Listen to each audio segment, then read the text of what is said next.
जय श्री राम। देवन दीनी दुदुम्बी प्रभु पर बरसहि फूल, हर्षे पुर नर नारी सब मिटी मोह में मूसूल। देवताओं ने नगाड़े बजाए, वे प्रभु के ऊपर फूल बरसाने लगे। जनकपुर के स्त्री पुरुष सब हर्षित हो गए। उनका मोह में अज्ञान से उत्पन्न शूल मिट गया।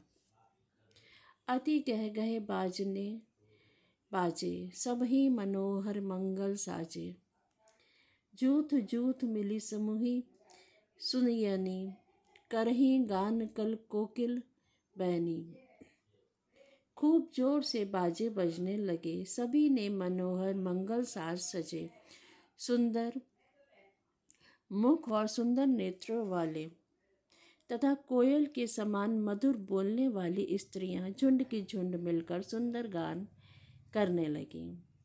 सुखो विदेह कर बरनी न जाई, जन्म दरिद्र मनहो निधि पाई। विगत त्रास भई सिय सुखारी, जनु विदु दयन उदय चकोर कुमारी। जनक जी के सुख का वर्णन नहीं किया जा सकता, मानो जन्म का दरिद्री धन का खजाना पा गया हो। सीता जी का भय जाता रहा। वे ऐसी सुखी हुई जैसे चंद्रमा के उदय होने से चकोर का जन्म कन्या सुखी होती है। जनक कीन कौशिक ही प्रणामा, प्रभु प्रसाद धन भंजेउ रामा। मोहि कृत कीन दू भाई, अब जो उचित सो करहिए गोसाई। जनक जी ने विश्वामित्र जी को प्रणाम किया और कहा, प्रभु ही की कृपा से श्री रामचंद्र जी ने धनुष तोड़ा है। दोनों भाइयों ने मुझे कृतार्थ कर दिया। हे स्वामी, अब तो उचित हो सो कहिए।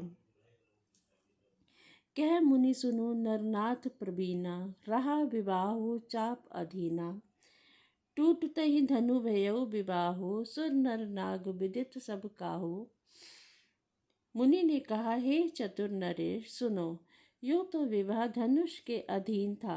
धनुष के टूटते ही विवाह हो गया। देवता मनुष्य और नाग सब किसी को यह मालूम है। तदपि जाई तुम करहूँ अब जथा वंश व्यवहारो। बूझी विप्र कुल वृद्ध कुरु, वेद विदित आचारो। तथापि तुम जाकर अपने कुल का जैसा व्यवहार हो, ब्राह्मणों को, कुल के बूढ़ों और गुरुजनों को पूछकर और वेदों में वर्णित जैसा आचरण हो वैसा करो। दूत अवधपुर पठवहु जाई, आन्हई नृप दशरथ ही बुलाई। मुदित राव कही भले ही कृपाला, पठे दूत बोली ते ही काला। जाकर अयोध्या को दूत भेजो जो राजा दशरथ को बुला लावे। राजा ने प्रसन्न होकर कहा, हे कृपालु, बहुत अच्छा। और उसी समय दूतों को बुलाकर भेज दिया। बहुरी महाजन सकल बुलाए, आई सभीन सादर सिरनाए। हाट बाट मंदिर सुर बासा, नगरु सवारु चारियु पासा। फिर सब महाजनों ने बुलाया और सबने आकर राजा को आदर पूर्वक सिर नवाया। राजा ने कहा, बाजार, रास्ते, घर, देवालय और सारे नगर को चारों ओर से सजाओ।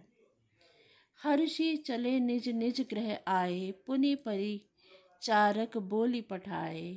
रचहु विचित्र बितान बनाई, सिर धरी बचन चले सचुपाई। महाजन प्रसन्न होकर चले और अपने अपने घर आए। फिर राजा ने नौकरों को बुला भेजा और उन्हें आज्ञा दी कि विचित्र मंडप सजाकर तैयार करो। यह सुनकर वे सब राजा के वचन सिर पर ढककर और सुख पाकर चले। पठे बोली गुनी तीन नाना, जे बितान विधि कुशल सुजाना। विधि ही बंदी तीन कीन आरंभा, बिरचे कनक कदली के खंबा। उन्होंने अनेक कारीगरों को बुला भेजा जो मंडप बनाने में कुशल और चतुर थे। उन्होंने ब्रह्मा की वंदना करके कार्य आरंभ किया और पहले सोने के केले के खंभे बनाए। जय श्री राम।